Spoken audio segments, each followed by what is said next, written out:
you? Well, I'm here. Let's put it that way. Olivia Hooker. Hooker. H-O-O-K-E-R. I heard you from Oklahoma. Yep, I'm from Tulsa. You're the original survivor. That's right. Tell me a little bit about your story. Yes, you do. Wait a minute, before you do, Well, I'm 77. well, I'm 95, and I was 6 years old at the time of the disaster. I refused to call it a riot because it was really,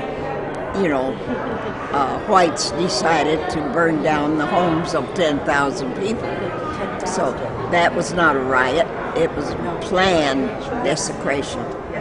And so we were just small children. And my family had not told me about prejudice and hate and things like that.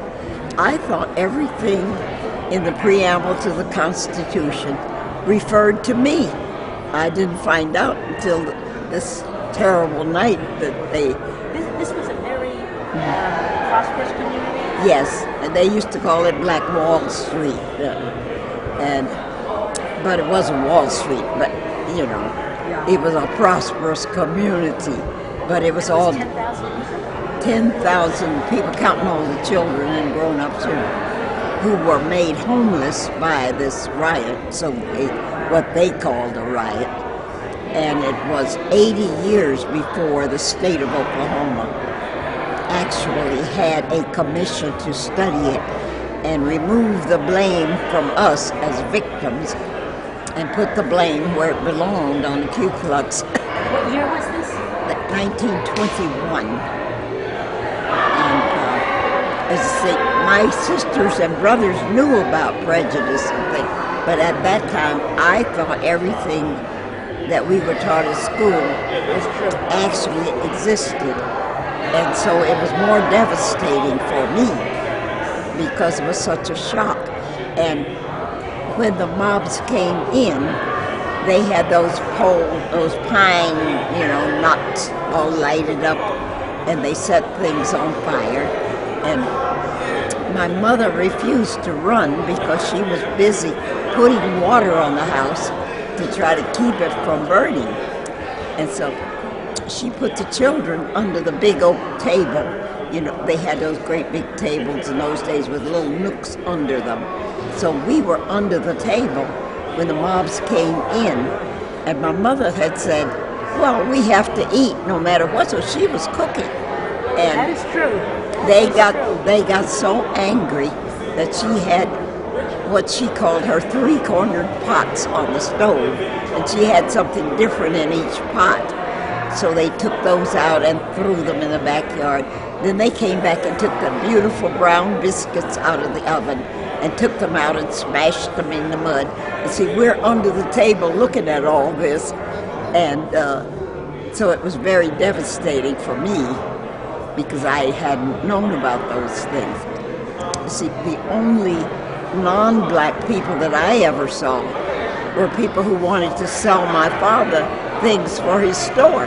And they brought presents for the children and listened to my sister play the piano, how salesmen behave. I thought that's the way all non-black people behaved. I had no idea. And when they broke up my mother's Caruso records, and that broke her heart, but they didn't break the old rugged cross. You see, they're giving you a message. The old rugged cross, you see. See, they're giving you a message, what you should and shouldn't have. And they took the hatchets and chopped my sister's piano, but they didn't know that it's the sounding board in the piano that is important. So they chopped the outside of the piano, and it didn't affect the tone of it, and they took my mother's luggage, but they didn't take my sister's little wicker basket. They took my mother's pigskin luggage. But being a psychologist... You're a psychologist? Yeah. Oh my goodness. I received my PhD at the University of Rochester. Rochester, that's New York State, yeah. Mm-hmm. Wow, my goodness. But, As a psychologist, you came to the New York area, right? well, I came to go to Columbia University. You went to Columbia. After the war, after World War World War II. II. I remember World War II. And so I stayed because I was licensed in New York. Wow. Did you work in the New York area for an agency or for the school system? Or? Yes, I was the chief psychologist at the Kennedy Child Studies Center. No. And, but I also taught at Fordham in graduate school. Wow. So I retired from those two jobs. Oh my goodness. Wow. That's very impressive. I have psychologists in my family, but Fordham and the Kennedy Study Center is very well known. It's prestigious. So you basically were teaching or treating a lot of children as well as adults. Yes, I was teaching. We were training school psychologists. You were training school psychologists. Wow. He wants to know your experience in the Coast Guard. That was 41 to 45, right? Yeah, well, I went in. I didn't go in till 45. You went in at 45? Because they weren't taking black women Oh, wow. in the Navy. See, the Coast Guard's part of the Navy during war. Was it? And so they were not taking blacks. But Mrs. Bethune and Mrs. Roosevelt started campaigning, and so finally the Secretary of the Navy was Forrestal. He decided, I'm going to take them in and let these two ladies get off my back. But I waited to see who would join after we worked so hard to get the barrier removed. Nobody joined, and so finally I said... I remember there was a singer in the Stork Club, Lena Horne. Was that, do you remember that? That was also that. Yeah.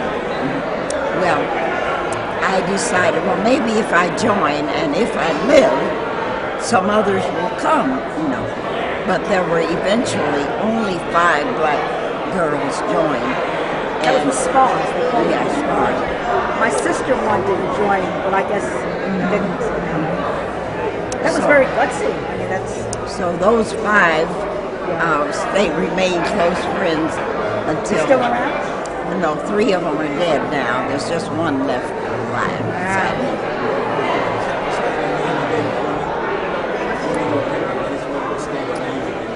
Say your name. Just make it. It's Olivia. Olivia J. Hooker, Hooker.